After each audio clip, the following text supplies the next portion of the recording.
Hello, everyone out there in podcast world. Hope you're having a wonderful day. You're listening to or watching Service Business Mastery Podcast. I am one of your hosts, Tersh Blissett, sitting virtually next to my co-host, Joshua Crouch. And we have Austin Helms on the show today. And we are actually going to talk about the Boston event for Service Nation. And Austin is going to be one of the keynote speaker there. And so we wanted to get Austin on the show and ask him some questions and kind of get his take on Service Nation in general, and also kind of he's got some interesting background as far as his entrepreneurial journey. Sorry, I'm on vacation, so if words don't come out of my mouth, it's because I haven't really done much thinking the last couple of days. Now I know what you feel like every day. But we're going to talk about his entrepreneurial journey and things like that. I think it's going to tie in really well. And this Boston Education Summit is kind of something new that Service Nation is putting on, and it's kind of an interesting event. It's not like your typical expo where a lot of people equate Service Nation to like Service World Expo, where it's a lot about vendors and networking there. And this is going to be very just strictly educational. Mm-hmm. So we're excited to talk about that today. So welcome to the show, Austin. I appreciate you guys having me. Absolutely. For those who don't know you, can you give a little background of yourself and how you got to where you're at right now? Yeah, for sure. I'm from Western North Carolina, a small little town called Valdez. Went to UNC Chapel Hill. I graduated in 2016, went to the business school there. Been an entrepreneur since I was 7 years old. I sold candy out of a shoebox at my sister's basketball games. Had made homemade bows and arrows, sold those on the street. What was it about stuff like that? I mean, because as a kid, like sometimes every once in a while we hear those stories, and sometimes it's like a quick on again, off again thing. But it sounds like this is something that, like, did you just like making money, your own money when you were young, or was there something that really? Yeah, that way. I think so. I think for my mom and dad, my mom was a school teacher, and my dad was like just an IT professional at a small little town hall. So nothing too crazy. So like we were not poor, but we didn't have money. Like Outback was a luxury to us. And which is ironic. Now we do a lot of Outback servicing in North Carolina. But I really, a lot of people ask me that. I think it was, my entire genealogy has been teachers or furniture workers. And I like to work hard. And I just I didn't like asking my parents for money. Like I remember, I hated asking them for money so much. I asked them, like, instead of, can I have $20? Hey, can you teach me how to make money? And my dad taught me how to wash a car when I was 12, and Austin Amazing Car Wash was born. And that's probably when I had like the first sniff at success. I started that when I was 12 years old, did like $800 in the summer. And then when I was 15, I made like $3,000 cash, and I thought it was the greatest thing ever. And then, in 2000, isn't it crazy when you're young, you were like, oh man, I see the kids, I've heard them say it, they'll make some money or something. I'm rich. You got like $200. Yeah, and exactly. Like, they blow it in like an afternoon. Yeah. I mean, it was, and I think I hated, I worked for Chick-fil-A for like 10 months, and I just hated being told what to do. And just having to show up and hit a button to clock in and clock out. I wanted to work like hard, but I just didn't want to, I don't know. I just didn't like that, doing the same thing over and over again. So got to school, and really that was a big exposure place for me, because where I was from, everybody looked the same. Everybody made the same amount of money. Twice a year, you'd go on vacation. You'd either go to Myrtle Beach or you'd go to Pigeon Forge, Tennessee. And that was it. That's all I knew. So I wanted to travel. I wanted to meet people with different backgrounds, different income levels. And so that's what I did in college. It was an awesome experience. And I attribute a lot of my success. I was a tour guide on campus, so I got to speak to all different types of people.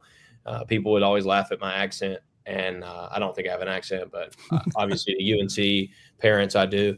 And, started another business in college. It was a waterless car wash business. We were washing cars while people shopped at shopping centers. And the university thought, I guess they thought we were like a comedy skit, because they loved us because we weren't trying to create some new technology. we were just being blue collar. We ended up going to a scrapyard and got a dented up hood, because people would always be like, how do you wash cars without water? It was pretty common at that time on the West Coast, but not on the East Coast. So we'd bring this hood in. We'd have bright yellow T-shirts on. And they ended up sending us all across the nation my junior year, pitching this business at like these Shark Tank type events. So into California, Texas, Atlanta, did a competition in Charlotte, and then 2 in Chapel Hill. And then one of those competitions introduced me to the Griffin Brothers family, which was a family office in Charlotte that was in a bunch of blue collar trades, tire and automotive, landfills, real estate. And they were recruiting me to come work for them. And then, you know, I had one other offer to go work for a startup in Western North Carolina, in San Francisco. And so I kind of was weighing, do I go stay in Charlotte? Do I go to Charlotte, which is closer to my hometown? It was a better offer, better opportunity. Or do I do my dream, which was move out West, get into the technology sector? And I decided to move to Charlotte in 2016, went to work for this family, got super exposed. I was, you know, getting to run like small M&A. And at the same time, I was also like the custodian. I was driving a limo. I was doing random stuff. And I was a private investigator at one point for an embezzlement case. I mean, just kind of like a barrage of experiences. Wow. Talk about getting some experience. Yeah. So I was an entrepreneur apprentice for one of the owners, Mike Griffin. That's cool. Partners of the business. So they had it's a 60-year-old family business. And every 2 years they bring in a young person who has entrepreneurial ambitions to work underneath Mike and he's got this apprentice program that's been going on. That's a pretty cool program. Oh yeah. And I think it's been going on since like 2006 or so, 2008 maybe. So I was the 3rd apprentice, and he's, I think now had like 6 or 7. I can't remember the number he's on. Oh, wow. So anyway, yeah, that's the story before the business. I worked for that family office for 2.5 years. I then left that family office, tried starting a software business because I had to scratch that itch. It was in the assisted living space. Couldn't get anybody to take the software for free, and we were bootstrapping the heck out of it. During that time, I drove across the United States by myself. I called it Couchella because I jumped from couch to couch to couch, and I didn't book a hotel. Wow, that's cool. Until I got home, it was like 9,300 miles, 28 days, 23 states, and got back home just in time for my buddy's wedding. And then April 1st, 2019 was like my first day as like a true entrepreneur. Like, I'm a grown up. I got to make this thing successful. Worked all day, then went and played pickup basketball. I love basketball. So you get me in a good mood today because it's a good day. UNC is winning. So, but I got home. So I was like, I'm going to play basketball. So April 1st, 2019, having one of the better games I've ever played in my life. I don't think I could miss. Just doing everything right. And then somebody passed me the ball, jumped, caught it, blew my knee out, ACL, meniscus, MCL, ended up getting 2 blood clots, and then moved back in with my parents. That was pretty humbling. And then came back to Charlotte around June of 2019. And at that time I was like, you know what, I've lived like a millennial for 90 days. It's time to do something with my life. And there's a lot of people that never get out of that stage. They're there in their parents' house until they're 40. Yeah, that's right. But unfortunately, I don't have my parents said, get your blank to blank out now. Go. And I'm almost like, I'm tired of taking care of you. Let's go. So, I was actually interviewing like private equity type jobs at that time, and the Griffins knew I had the family office, which was the investment company was now called Zoom Up, that was investing in the guys my age, so 25 to 35-year-olds, to either start from scratch, invest into existing businesses, or acquire an existing business and place in the entrepreneur, similar to a search fund, the last part. Yeah. And these are Austin, let's start a plumbing business. We know you like it. And I'm like, listen, I couldn't build Legos as a kid. We're going to start this thing from scratch. Like, who in the heck are we going to partner with? Yeah. So It's a pretty long story, but I was driving Uber at the time to make some extra money just because I was so bored on a bum knee. And that's a story all to itself. But we finally found a guy, offer him a salary, offer him equity in this new venture, partnering with a 25-year-old who knows nothing about the business, has never managed one person. And this guy says, yeah, sure, I'm in. Well, I am quick to the trigger, ready, fire, aim kind of guy. And I go immediately and sell my car at CarMax to go get a company truck the next day because I'm ready to start tomorrow. Well, sell my car. The next morning, the guy calls me, backs out. So I'm like, Jesus. No. Yeah. So so like 2 or 3 weeks roll by. I'm carless at this point, and in Charlotte, which is impossible to get around. Oh yeah. Ubering everywhere to get groceries, to go to dinner. That gets expensive. Yeah. I wasn't going on dates because I was not about to pick somebody up in an Uber. And so anyway, finally I get a call from one of their investment companies had a business partner in it. And he calls me and he's like, yo, Austin, I got you a guy. He's kind of redneck, but he's the guy. So I call him. We meet at a Cracker Barrel. I can't make this up. That doesn't sound redneck at all. Yeah. So at Billy Graham Parkway in Gastonia, Charlotte line, which if you've ever been to Charlotte, it's right beside the airport. Yeah. And we're like having this conversation, and sure enough, he tells me like, man, I think I'm in. I mean, we had just met 30 minutes in, drinking a sweet tea, and I was like, all right. And then he pulls out, and he's a short little guy, pulls out this samurai looking knife out of his pocket. It was probably about this long, and it was about, you can't see, this long, swipes it out at me and says, if you ever cross me, I'll get you. And then he just laughed, smacked me on the back. And the next time I saw him, he was signing the proposal to work with us. And he was the perfect business. Yeah, awesome. No, it was 3 times the size of that. It was a massive. Oh, really? Yeah. Oh, yeah. It was a samurai looking sword out of his pocket. So he was a perfect partner for me for 18 months. He's no longer with me and with the business. But in August of 2019, I had it down to 2 business names. It was either going to be Ease Plumbing or Wiz Plumbing, WHIZ. I'm a big like believer in like flipping a coin. So I flipped the coin. It lands on Wiz Plumbing, and there was a guy standing there watching me. I was like, no chance I'm calling the business Wiz Plumbing. Yeah, Wiz. and so that's how the name Ease Plumbing started. And so, yeah, that's kind of the origin story. And then there's a whole other story about how we became New Blue. But I'm sure you guys are going to ask me about that. But that's how I got into the trade and started the business, not knowing, didn't know what a crimp ring was. Didn't know what a Street 45 was. I was relying on. They would send me the early days of the business. They would actually send me the supply house with a list of stuff that did not exist. My technician does for fun, so I had to stop the sky hook. You got to get the sky hook and the board stretcher. Yeah. Well, 50-gallon gas low boys is what they would always send me to go get. And so I stopped going to plumbing supply houses, and I started going to the old lady at Lowe's and said, hey, ma'am, can you help me? So I went too many times for me to count there. But that's hilarious, dude. Yeah. That is funny. Oh, man. So how did you get connected with Service Nation? I would have sent you there for all kinds of stuff.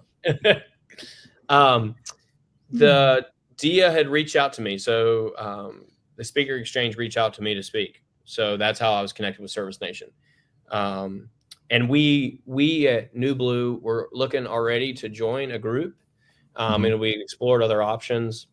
But we just couldn't make a decision.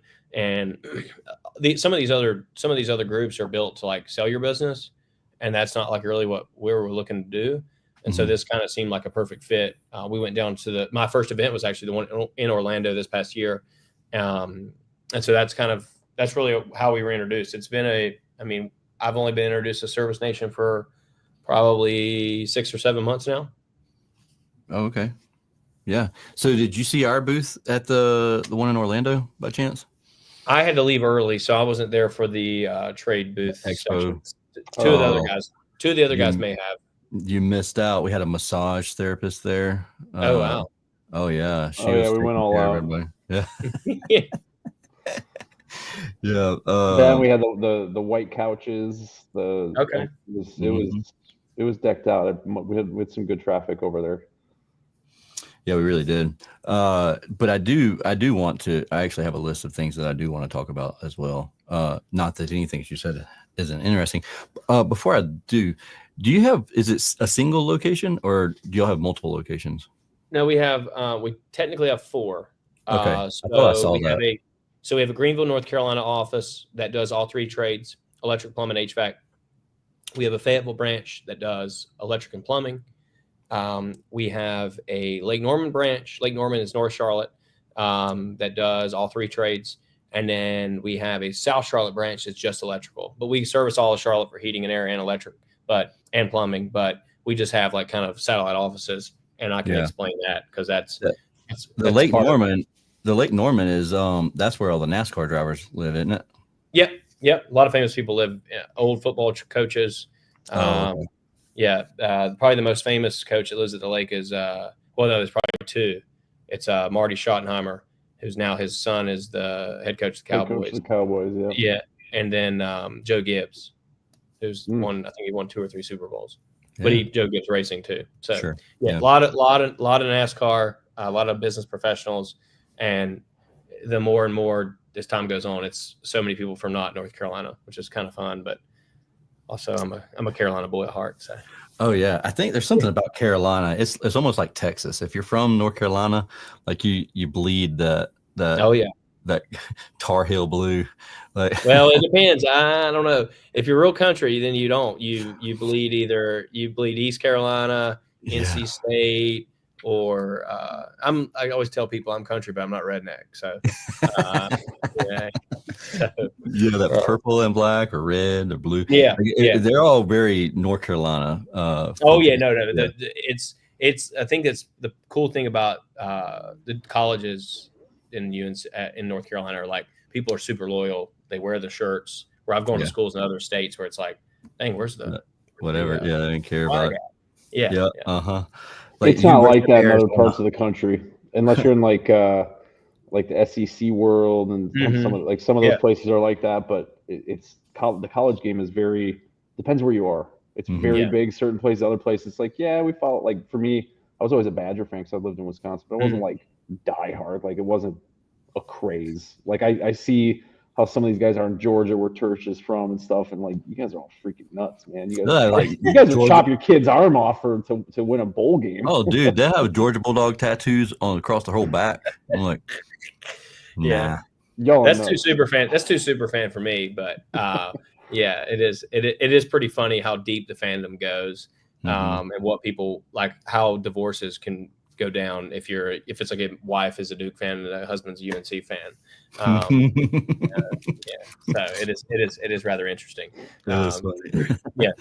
So I wanted to ask you what your thoughts are about the Boston Education Summit and that in general, because is this the first time they've had this summit?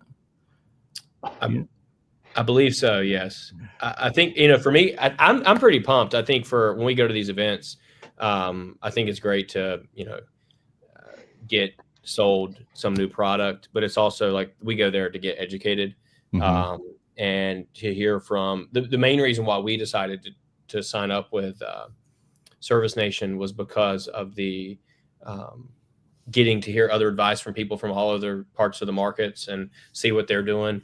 And what I think too is pretty cool is that it doesn't matter if you have 6 employees or 60 or 600, that 6-man shop and woman shop could be doing something pretty amazing, spectacular. And they could be, I think, I was there, I met a family out of Oklahoma and then a family out of Arkansas. And I was like, wow, these are really special businesses. And they may do something that I'm like, wow, why don't we do that? Yeah. So I think that's probably the coolest part for me is that, what I always say in our business is like Austin Helms, Jimmy Geiler, Tim Nye, the names in our executive team, like we didn't build the business. Like it's our team and it's the people that have come and gone. Like those are the people that have built like the footprint of who we are. And I like to say that, that we are geniuses and we've gotten all these great ideas, but it's not us. It's just really just us listening to how other people are operating, not just in our industry and other industries. It's amazing how much you learn from the networking side of things at those events. I mean, the education side is great. Don't get me wrong, but you get in there and you start like rubbing shoulders with people, and all of a sudden you're like, like you said, that's a great idea. Why didn't I think of doing something like that? And you don't you don't necessarily get that as easily in a Facebook group as you would at the at the events. Yeah, and I think the other thing is that like the people that are in Service Nation are really friendly. So like I just recently had lunch with the owner of GSM, and he was super friendly. And we're in the same market. We're competitors, and so you don't see people being that open and nice and friendly. And at the end of the day, we're block and tackle. He's an HVAC company. He's HVAC only and does some electrical, and we're electrical, plumbing, and HVAC. But like, we do the same thing. We want to make people happy and have a great team and make money. But like, I think it's when you have that cultural aspect, like at these events where it's like people are not like out to get anybody. I think that's pretty positive. And I felt like it was a very like friendly environment when I was there. Yeah, I agree with you there. Yeah, that was something they added into Service World Expo last year that I don't think they've had in years prior when Tersh and I have been there, was the nighttime networking, like early evening, late afternoon, where like everyone was in this like corridor. And literally like you turn around, it's like, oh, hey, someone else was talking. Like it was literally like just I literally that 2 hours, I don't think I stopped talking for like the entire time. It just felt like I was just constantly talking to someone. Must have had 30 conversations. That's the way it is every time I take you somewhere. You're always talking. You'll be talking to the wall. Like, hey, Josh, who are you talking to? Oh, nobody. Just this wall over here. Myself, or I'm cursing at Facebook or something. That's funny. So we mentioned that you're going to be either. I think we said keynoting. I think it's either keynote or they're going to have you on stage as like the one of the main presenters. What do you know what you're presenting on or what you're talking about? What's the basis of that? Yeah, so it's going to be how we build our business model to scale, and then more on the lines of like what we learned. We grew. We've not acquired any business, and we went from 0 to give or take 20 million inside of 3.5 years. And it was all, well, you can say nice. I'm not saying nice yet. So it was all in our whole business plan built on investing into license holders who want to open their own location in other markets. I like that. Yeah, I thought about that before. I love that you've done it. Yeah, we did it. And so like what I want to speak about is like pros and cons of expanding versus digging deep in the market that you exist in. And like, who is the right candidate if you're going to expand? Are you willing to give up control? I mean, you got to imagine, as I shared before, like I started this business with 0 experience. So my trust level compared to other business owners in this space is tremendously more because I had to. It's not because I wanted to, but I had to trust every technician that came in the door. And I had to let go of a lot early if we were going to expand as fast as we did. And Jimmy could probably speak to this too, but we opened, from April of 2021 to January of 2023, we were in every major city in North Carolina. And that was with electric and plumbing. We did heating and air in one of those locations. But it was insane how fast we were having ribbon cuttings like every other day almost. It felt like, and how did you do, like, were you able to do that bootstrapping or did you have some investment going on there? Yeah. So we had that family that was investing in us. But the plumbing side, I mean, the businesses are good because they cash flow, but I had saved up a lot of money that we had made during this first 1.5 to 2 years to grow. And then I tell folks like, unfortunately, however you want to say it, that first location we launched outside of Charlotte did really, really well. And why? Okay. So I understand why you would say unfortunately, but can you share why you would say that? Just because, I got as like a true sales business development person, I need a hint of proof that like, hey, this can work. But, really, I didn't self-reflect to say, why is this working? Like, why is it so successful? What is this person doing that's different? And the first location outside of Charlotte was a plumbing business. and plumbing, HVAC, and electric, greenfielding are 3 different greenfields. They have 3 different ups and downs, 3 different ways you market. It's just, and we had no brand at that point. Nobody knew who we were. And, and competition matters too. Like open up a shop in Charlotte brand new is much different than going to like, was one market we'd looked at, Florence, South Carolina. The competition is just so much different. GLSA, Charlotte has probably 50 plumbers on it. Greenville at the time had like 3. So we were immediately on the top and we didn't have to do anything. So would you say it's better to go to somewhere that's rural like that, or is it better to go somewhere that has a large population? Because I've heard both ways. I think it depends on the money you've got. So if you can make, I will say this too, but you can make the business as far as the basics of the business can be just as profitable, if not more profitable in smaller areas, because you've got less competition with your customers, but you also have way less competition with employers. And what we found in Greenville, none of the other trade contractors at that time were even offering benefits. So we walked in, we started offering healthcare, 401k match. No trade contractor there was doing that because they didn't have to. And so as soon as we offered that, it was like Katie barred the door. We could hire any technician we wanted. We were an alternative. We were young. I mean, 80% of our business still to this day is Gen Z or millennial. And so I don't know the one after Gen Z. I don't know if those folks are ready to work yet. But anyway, so we always stayed young. So like the unfortunate part of it is that I got a sniff and that's all I needed. And we went from 2 locations to 8, almost 8 locations inside of 18 months. And that was, so we had, and at that time we got to 5 locations. We had 2 CSRs because we'd opened these locations too fast and we like lost a CSR or 2. And then we had to hire, and that's another horror story, but we had to hire like a after hours call center to be like our call center. And that cost just went boop, boop, boop, boop, boop. And it got insane. So operations weren't in place. Our marketing strategy wasn't in place. So you grew too fast. Way too fast. Well, I like to say we expanded. We didn't grow up. Gotcha. So we expanded our footprint because now we've shut down markets that were not successful. We have 3 like cities, and we're doing just as much revenue and more profitable. Now, how did that work? You end up going deeper versus just going wide.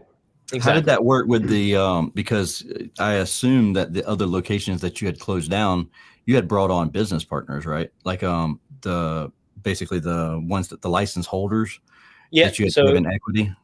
No, they were just getting profit share interest. So it was not profit like hard share. equity. Yeah. Gotcha. So if there was no operation there, they're not getting any profits anymore.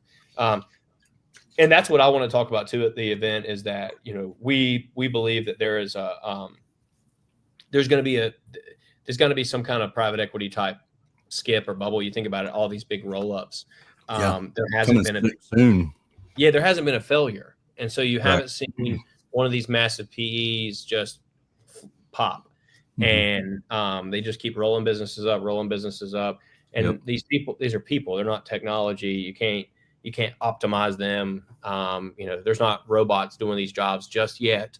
And so, I think that we want to be like, hey, you're the 2nd, 3rd, 4th, 5th guy. And that's what we've seen, these large roll-ups. Those guys usually, they get going because their pay changes. It's not like it once was, but these are quality technicians. And that's what we want as a New Blue team. We want good tradesmen, like great at their craft. And that's what we focus on, is more on the quality side, because in the long term, that's what's going to win. And so anyway, I think, we expanded too quickly, but also like we got to learn. I mean, I've probably gotten my MBA 15 times in this business history, and just on people, on marketing, rebranding a business. And then what would you say? So if somebody was considering doing something like what you did, what's your immediate reaction to that? It's all about the person. Okay. You can drop. So what we found is like what we thought, and I'm going to say this and you'll be like, Austin, you're an idiot. Why didn't you know that? But what we thought, because we thought, okay, we can turn GLSA on We can have a license holder. The leads will come. Yeah. Leads will come. We'll have the website. We'll have the Google business profile. We'll be good. This guy's a perfect guy. He's nice. He's good. We need to give him that much training, but we'll give a little. So, you know, that's what we thought. And what we found out was that the number one thing for expanding is the person needs to be local. Like, they have to be from that area, not live there for 3 years, not live there for 15 years, but they got to be deep rooted local. And have family there, and the family hasn't tried killing each other. Like, they actually get along. Well, it's okay sometimes. Everybody needs a little spice. But sure. Yeah. That adds to local drama. Oh, yeah. You got to have something like that. So, but then the second piece is they just got to be respected in that trade. They don't have to be the best selling technician. They don't have to be the best wrench turner, but they have to be respected. And then if they don't have the first one, like if they're not from that area, they got to be a dog. Like, and they just got to be just ruthless, not ruthless like a bad way, but just I know, yeah. But those guys, those technicians that are dog worthy, sometimes they're just going to go start the business on their own. Now, if we can find a dog that's got 3 kids and a needing wife and a high-ish burn rate, that's the guy. Consistency. Our whole business plan was built on, like, you know, you don't have to take the financial risk and you're going to get the upside. Which what we should have done is done more like Chick-fil-A of like, hey, you got to give us $5,000. Yeah, that's it. Yeah, exactly. Because I've actually done that, and I got burnt bad because he was a hustler, but he hustled me right out of work too. Gotcha. Yeah, he had no cash flow and he had nothing to fall back on, and he was terrible with his finances. Nothing holding him to the business, or nothing you could like dangle. Be like, hey, remember this thing? You're not getting that. Yeah, so I think it's expanding is good, but you have to be willing to give up. And if you're going to expand, you're either going to have to pay somebody a lot or give them a big carrot. There's no, if you're gonna let the reins off, especially like our first market was 4.5 hours away from Charlotte. Oh yeah, you can't. We had to give them a big carrot. That's a lot of trust. Yeah. Yeah. So that's the location and market that's done really well for us. So but we've got quality people from that area, respected in their trade and hard workers. And again, not that, so in the markets that didn't, that were not successful, because we still have some of those guys on our team. Sometimes it wasn't that they weren't respected in the trade, but it was just, they were in a competitive market. We didn't have a marketing strategy, and they weren't from there. So they couldn't pull on like aunts and uncles and high school buddies and whatever it may be. Like I get called all the time from people that I hadn't spoken to in 12 years, but they've seen my stuff on Facebook or whatever, just because they know me and like me. Do you ever feel like a jaded kind of way that, hey, you haven't said anything to me in years, and now all of a sudden I got to stop what I'm doing and I need to take care of your air conditioning unit. Oh, by the way, you need a homeboy hookup and you want us to come out there this afternoon, and it's 4:30 in the afternoon already. No, I don't feel jaded. I kind of think it's like well, I don't feel jaded because I do the same thing to people. So meaning, like if you're ever going to ask somebody for something and then somebody calls you and you don't do that for that person. Oh yeah. Then like I've got a friend who, she'd kill me if she knew I was telling this story. But I was cutting a pineapple the other night and just sliced through my finger, like dang near took it off. And I couldn't get to stop bleeding. So she's an ER doctor. She shows up, she's doing her whole thing. And then she pretty much called me every name in the book that I was being soft. And you can imagine what she said. And she said, honestly, I can't do anything for you. You need to go to the emergency room. Well, CMC Maine is the biggest hospital in North Carolina. It's ginormous. I mean, going to the emergency room there, you can just imagine. So I'm like, oh no. And it's like 10 p.m., 11 p.m. at night. She pretty much walks me in the door. They know who she is. I skip 45 people in line. Yeah. And they all hate you. Yeah. So like, to me, that's the kind of, if somebody calls me, that's what I want. That's what I want them to feel and experience, that like, Austin has a lot going on but who cares? He just said, I'm going to do whatever it takes to make sure you're taken care of. It's like, I don't That's get a jaded. great way to look at it. Yeah. I admire that. I think being in the industry for as long as I have has made me jaded towards certain things. You know what I mean? Well, you just have to. I'm just kidding. I think you just have to realize that, all people are crazy a little bit. All people suck sometimes, and you can't make stuff going on. Yeah. Yeah. And if you just accept those 3 facts and you just be like, all right, well, this guy's kind of crazy, but sure, I'll help him. And you never know what's gonna happen. But I attribute a lot of success, like I said, like to other people. And if I don't know. I ask a lot of people. So my friends will call me and say, Austin, I didn't want to bother you. I'm like, no, call me. Yeah. Like, now, if you're a legit friend of mine and you don't call me, then I'm offended. You know what I mean? Like, I have people call and they'll just call our office. I'm like, you talking about cell phone? Just text me. I'll make sure you get the white glove. They're like, well, I want to see what it's like without it. I'm like, all right, well, okay. I don't like. As long as you give me a report on what you found out, that can be better. Exactly. Yeah, exactly. A little mystery shopping. Awesome, man. We appreciate you hanging out with us. Before we go, I just want to give everybody an update. NC just smashed Notre Dame, so that's great. They won 76-56. Yeah, that's good. They'll probably get smashed tomorrow by Wake Forest, but I'm staying pessimistic here. As long as they smash Notre Dame, that's all I care about, because Notre Dame beat up on Georgia in football. So that's right. That's right. Jeez, you boys, man. Man, that's let me know when the NFL season starts.